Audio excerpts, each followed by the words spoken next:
The shooting range. In this episode, Pages of History, the Starfighter's peculiar fate, map guide, advanced tactics for playing on Eastern Europe, and Metal Beasts, a Soviet frontline fighter.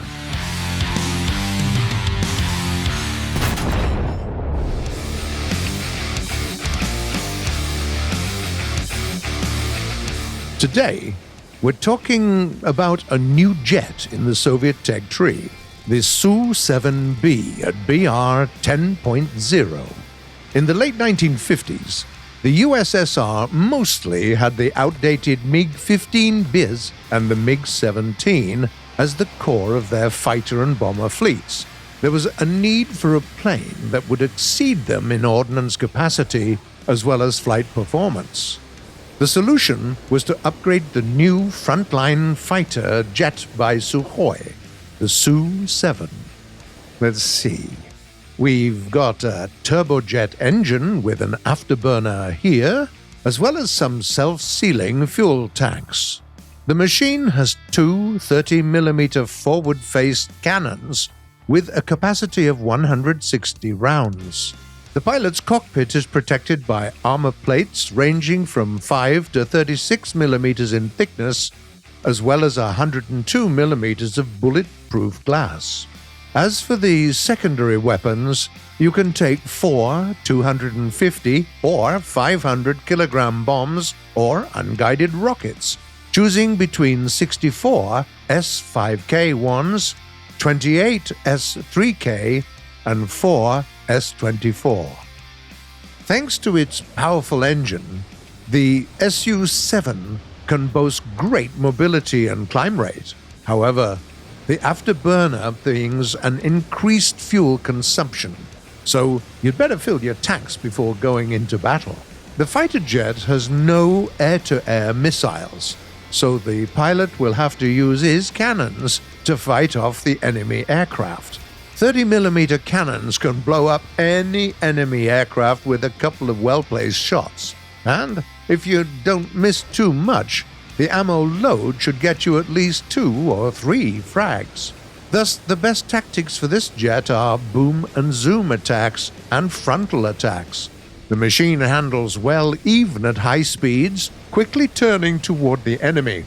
Just be careful with negative G-force to keep its wings intact.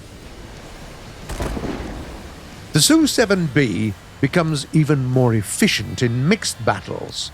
Your best choice in suspended armament is 4 S-24 rockets. They have enough explosives to destroy an enemy even with an indirect hit, and your ballistic computer will ensure a successful hit even at long distances. If you choose the Su-7B as your aircraft, your first priority is clearing the sky of enemy planes.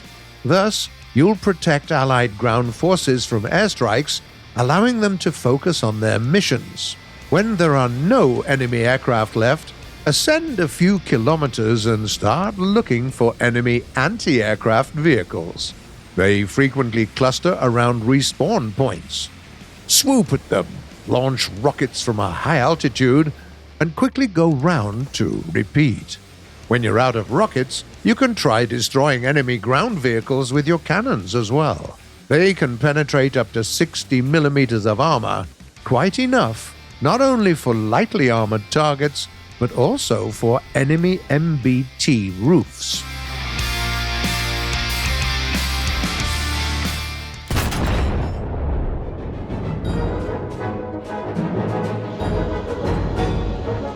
The F-104 Starfighter is a running joke among the pilots.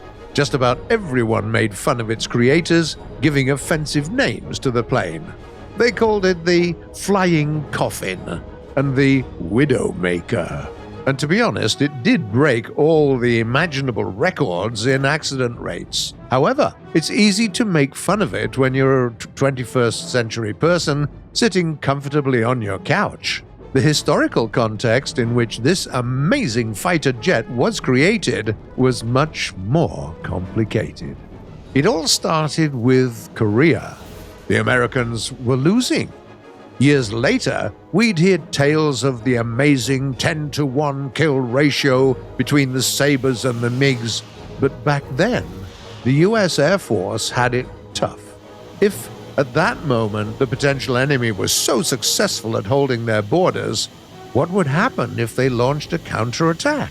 How do you intercept nuclear bombers on an ultra-low-level flight when they're barely detectable at the very last minute?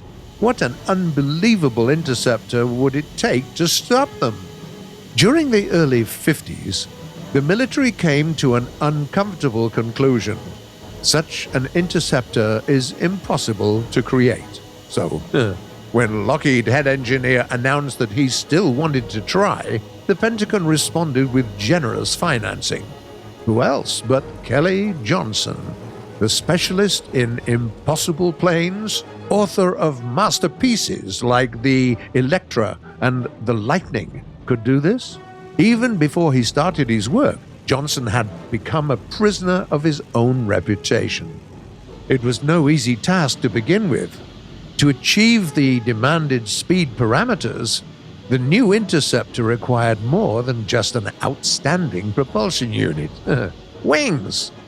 Wings had become the key issue. At that time, aircraft designers were only starting to carefully tap into ways of achieving sweep angles over the compromised 35 degrees that the MiG and the Sabre had. But what was fine for the frontline jet fighters wasn't enough for a swift interceptor of tomorrow that was supposed to exceed Mach 2. Finding a solution took a lot of time, calculations, and ambiguous aerodynamic test results. They decided to go with a short trapezoidal wing with a very low aspect and thickness to chord ratios, a leading edge radius of 0.5 millimeters, leading edge slats, and externally blown flaps. The whole thing was poorly studied, unpredictable, and had an extremely low lift. However, it was the only solution at the time.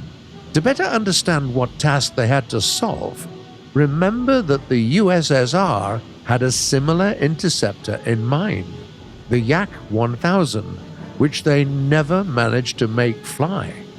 But Johnson's plane, however unstable, unfinished, and sensitive to piloting skills it was, did fly. Moreover, its main problem wasn't that many things were rushed or incomplete. It was that the military, before they even saw it, claimed the F-104 to be a universal superweapon, when in fact, it was an interceptor with a very specific task in mind that it performed very well, setting a whole range of altitude and speed records. It was never meant to do anything else, nor did it keep its leadership for long. During that time, new, more powerful turbojet engines were created in leaps and bounds, and new knowledge about supersonic flight was acquired virtually daily. Naturally, it all resulted in newer and better aircraft being created shortly afterwards, and it would have been quite sensible to retire the Starfighter back then. But history decided otherwise. We'll tell you about that part some other time.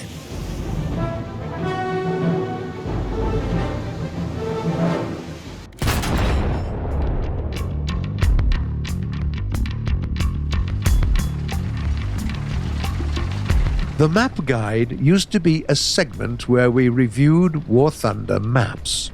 For a while, this section was retired from the shooting range, but now we've reimagined it and are proud to present to you the new Map Guide. In this new format, we'll do more than a general review of the map. We'll go in detail over positions, passages, firing opportunities, and timings. Everything that the most successful players use. In this episode, we'll be discussing one of the first tank maps to ever feature in War Thunder, Eastern Europe. We'll start with the team on the right.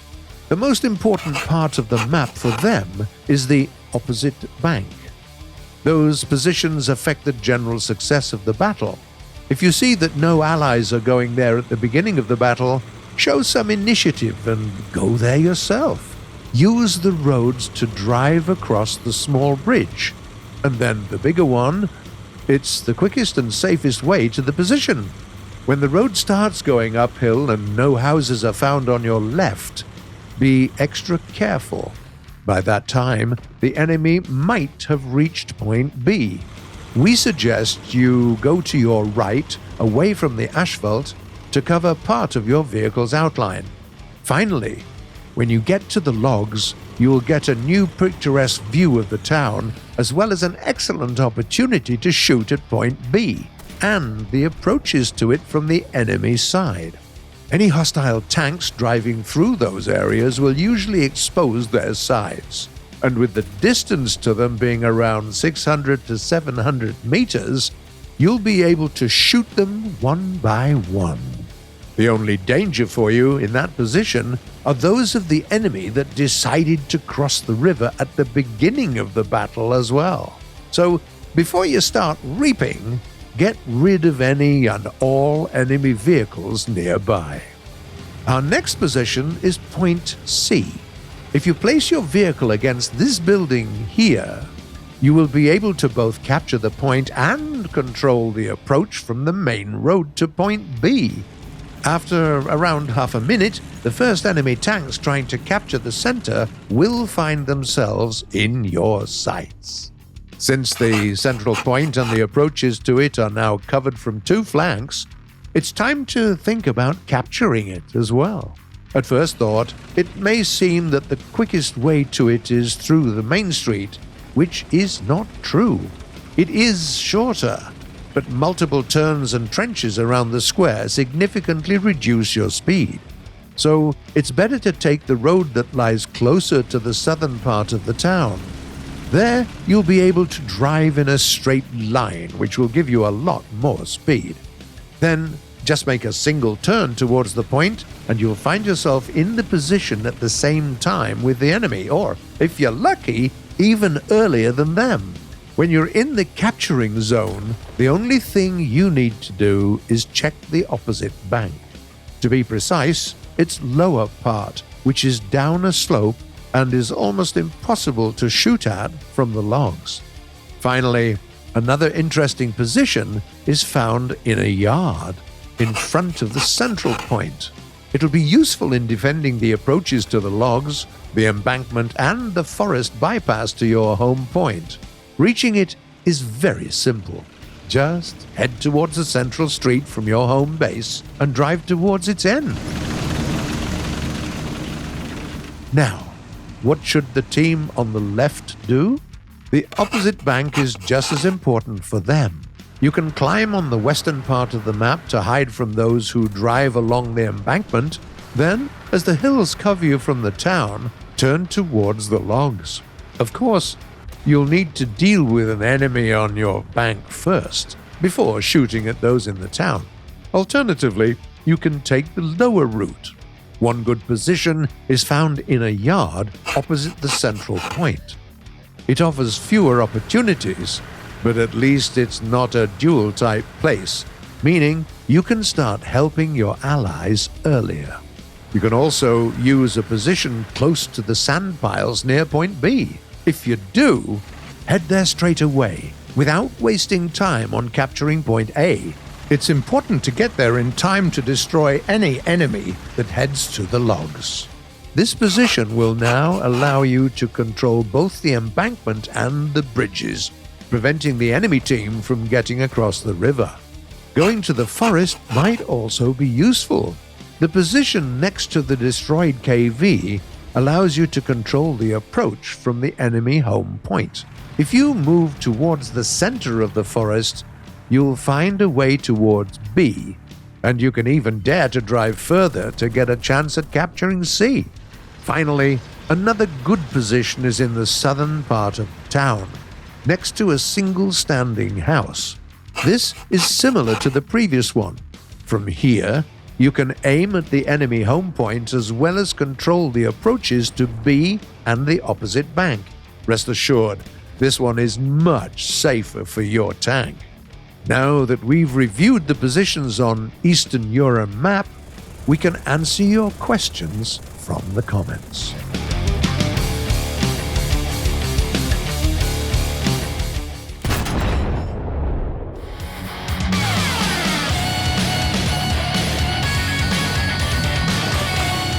The first question was sent by a player called Siamon. Hi Gaijin, can you tell us more about Marge, the person with a photo on the Richard Bong's P-38J-15? Hi Siamon. In November 1943, Bong was given some leave at Christmas and went back home to the US, where he met Marge Vattendahl. They started dating, and in January 1944, when Richard returned to the front, he decorated his plane with a picture and name of his fiancée. Before the end of that year, Bong shot down his 40th aircraft, was awarded the Medal of Honor, and sent home victorious. In February 1945, he married Marge, but unfortunately, on the 6th of August that year, the top flying ace of the USA died in an air catastrophe. Dr. Marasmus asks, what German planes do you recommend for realistic tank battles? German tech tree has multiple good planes for realistic battles. Among the piston engine ones, we can recommend the Henschel 129B3, the Bf 110G2, the Messerschmitt 410 modifications A1, B1, and B6/R3, plus the Heinkel 219A7 and the Dornier 335B2. As for the jets, we like the G91R Drop 3 and the MiG-21MF the most. Another question comes from Red J Pictures. If a propeller fighter were to go up against the jet fighter, what sort of advantages could one expect to have over the other? Propeller fighters are usually more maneuverable, while jet fighters show higher maximum speeds. But early turbojet engines weren't very powerful then, so aircraft with such engines showed poor dynamics. If such a plane ever lost speed, it became an easy prey. Then there's a question sent by Quinton VDB. Hello Gaijin. Which plane can carry the most guns inclusive of extra guns from the secondary weapons? Hi there. If we include all machine guns and cannons that an aircraft might carry, then the leaders are the German Bv-238 flying boat and the American attackers, the PBJ-1J and the A-26B-50. They can boast 18 guns each. And the last question for today was written by Error, Name Not Found. Not useful question, but what vehicle is the best at drifting? Hi there. We hope you find your name.